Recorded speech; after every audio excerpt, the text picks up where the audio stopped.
Pozdravljeni vrtičkarji, pokazali vam bomo, kako optimalno pripraviti vrtna tla, da bo pridelek najboljši.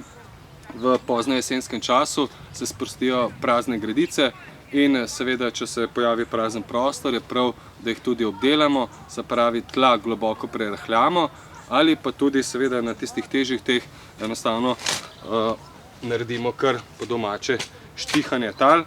Tako, da bodo gredice optimalno pripravljene, seveda dodajamo na sama tla tudi organsko zemljo iz ene take kocke, katerih osnovna komponenta so kokosova vlakna. Se pripravimo kar 70 litrov zemlje, se pravi organska zemlja, katero raztrosimo po tleh, pognojimo z organskim gnojilom v obliki pelet, z dodano mikorizo in leonarditom.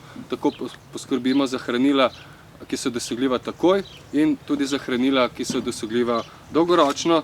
S tako pripravo tal smo imeli zelo pozitiven učinek pri pridelavi paradižnika, paprike, kumar, seveda in buč ter pravzaprav vseh ostalih plodov, ki rabijo veliko vode. Saj vemo, da kokosova vlaka odlično rahljajo tla, po drugi strani pa tudi zelo dobro vežejo vodo. To je pa tisto ključno, kar je pomembno pri pridelavi plodov.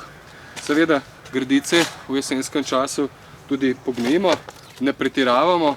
Seveda najboljše, da dodamo mogoče samo polovični odmerek organskega gnojila v obliki pelet z dodano mikorizo in leonarditom.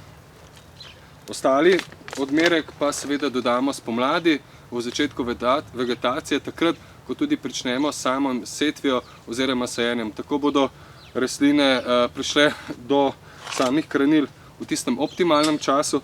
Seveda, zdaj, ko štihamo, pa poskrbimo, da odstranimo tudi plevele. Seveda najbolj pomembno je, da odstranimo te koreninske plevele, kot so osad, seveda, in imamo veliko težav tudi s slakom.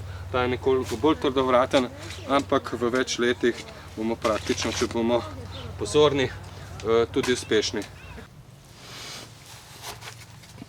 Za lažji vnos organske zemlje v tla lahko kocko iz kokosovih vlaken enostavno razporedimo vzdolž gredice in za samo raztapljanje dejansko poskrbi jesensko deževje, ki ga je v mesecu oktobru obilo, tako da na ta način si boste bistveno olajšali tudi samo pripravo tal.